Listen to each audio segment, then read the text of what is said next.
Hi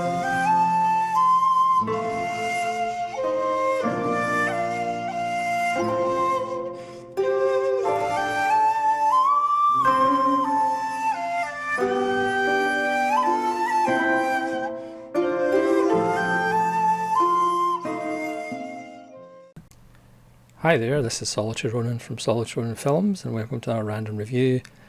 Today we go to the Philippines again. It's been a wee while, but it's 2018 this time. An Ode to Nothing. Not sure you can actually make that out because it's like a black metal band's logo. Even though it's a very good name for a band if you're looking for a band name.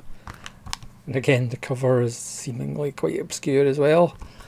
This is a Canny release, one of Vinegar Syndrome's partner labels.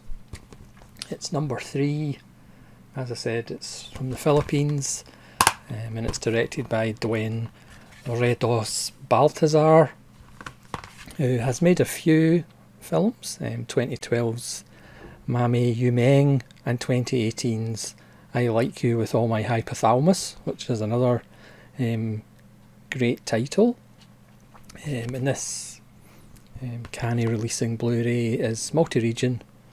It has an interview with Dwayne Baltazar from 2022 for 19 minutes, which is really good. She talks about her history and her start as far as filmmaking. There's an essay by the DP Neil Daza, notes from the production designer, a new essay by Elmo Gonzaga, and English subtitles. So this is a film that's right up my alley, but it might not be right up your alley. It's a film about a woman who lives with her father but doesn't really communicate after what I assume is the death of her mother. The family business is a funeral parlour, but she doesn't get a lot of business as she tries to keep the business afloat. There is somebody who's constantly after money from them, and she can't really afford the payments and goes to kind of more and more desperate measures to try and pay, as I don't know whether it's a bailiff or a moneylender is threatening to take the land rights which they live on and pretty much get them evicted. She's a bit of an outcast, not only in her own family but in the community, because obviously she works with the dead, so people kind of cross the street to avoid her. She just has a Walkman with her favourite Chinese song on it, but even that gets chewed up. Again, this is not a colourful happy-go-lucky film, as you might have guessed, seeing I'm reviewing it. But one day an old woman's corpse is brought in by these two men. It's not in good shape, and it goes unclaimed, and the woman starts talking to it and asking it questions, and then it becomes a member of the family.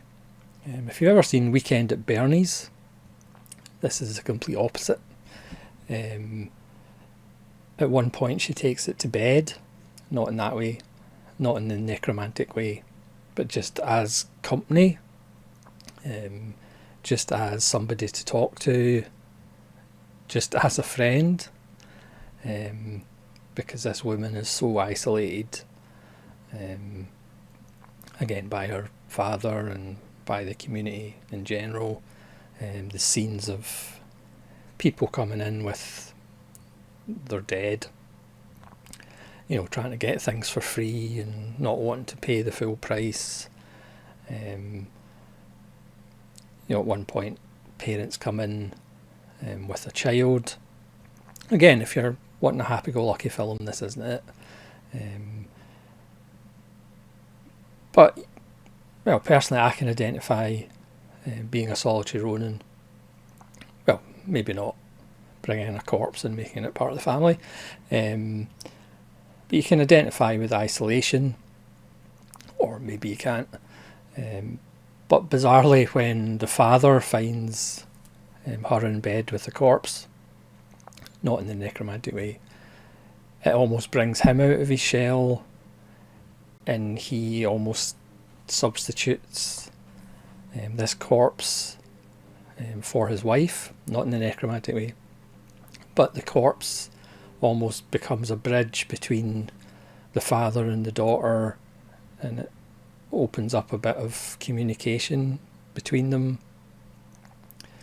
And then the woman starts, asking the corpse for favours, and there's a nice little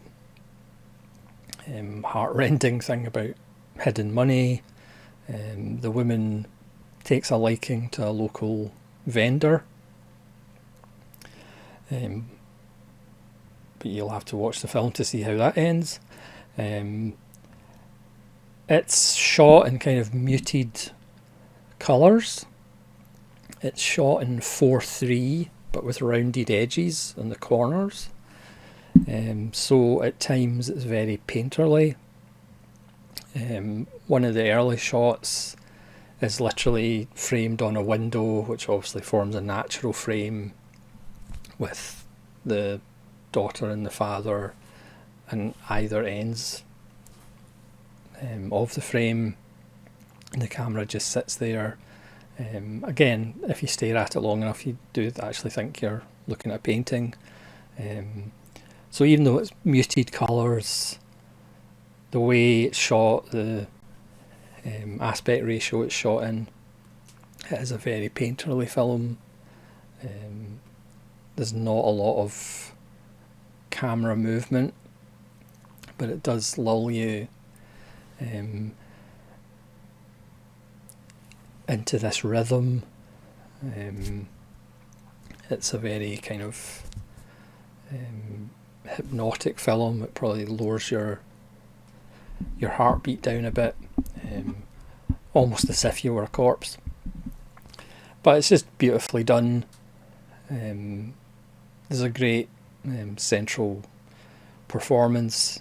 I'm not going to attempt to butcher the actor's name, but she's fantastic. I mean, she's not always a likeable character, but she's still rootable for.